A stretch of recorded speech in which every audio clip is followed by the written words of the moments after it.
There are certain important forces, for instance, the gravitational force, tension, normal, and friction. Gravitational force is a force applied, for instance, by any given planet, for instance, Earth, and it's an attractive force. Earth has a gravitational field that is attracting any mass which is close to it, and this gravitational field is given as a constant times the mass of the planet over the radius of the planet squared. Any given mass which is there is going to have a gravitational force given as its mass times the gravitational field. Now the weight, for instance, is going to be the magnitude of this gravitational force.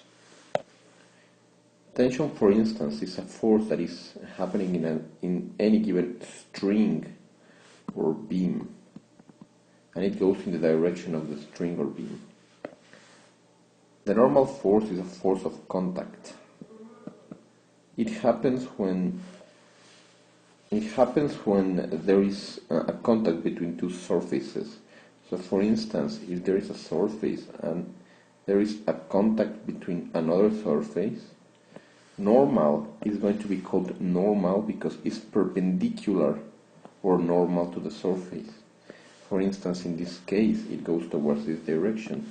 If we have a horizontal surface, then normal force is going to go perpendicular or normal to this surface.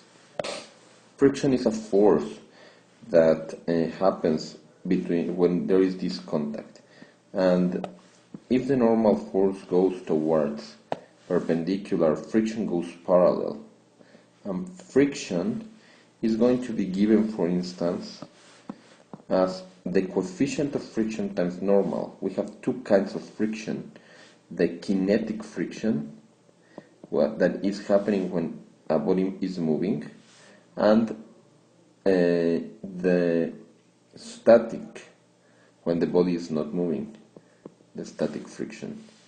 So it is usually common to state that kinetic friction is less larger than static friction, and this is due to the molecular forces that is given by the static friction. Friction can be negative because it is a dissipative force, but it is also positive because without friction we cannot walk, for instance, we cannot write. So friction is not always negative. Whenever forces, there is always an action-reaction pair, which means that the forces never come isolated.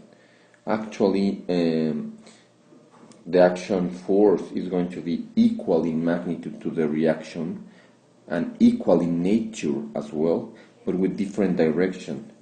And it means that they have opposite sense. They happen at the same time. So, for instance, if I apply a force to this body, then the reaction is going to happen at the same time. It's going to have negative direction, and it's going to occur in total different body.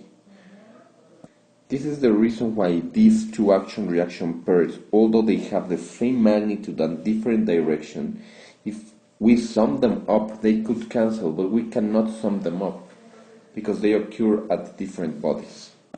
So it is very important also to understand that the nature is the same. So, for instance, if we have weight or gravitational force, then its reaction is going to be as well a gravitational force. So whenever I say that I have a weight, then it is because the planet is attracting me. But it's also convenient to understand that I am attracting the planet with the same magnitude but different direction, applied totally to a complete different body If action is given in myself, then reaction is in the planet. The normal force is as well an action-reaction pair.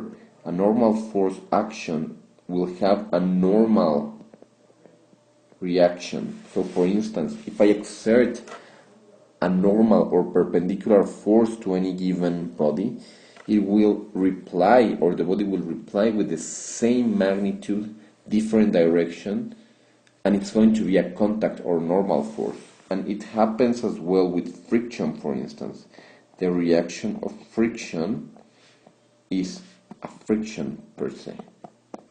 So they are, action-reaction pairs are of the same nature.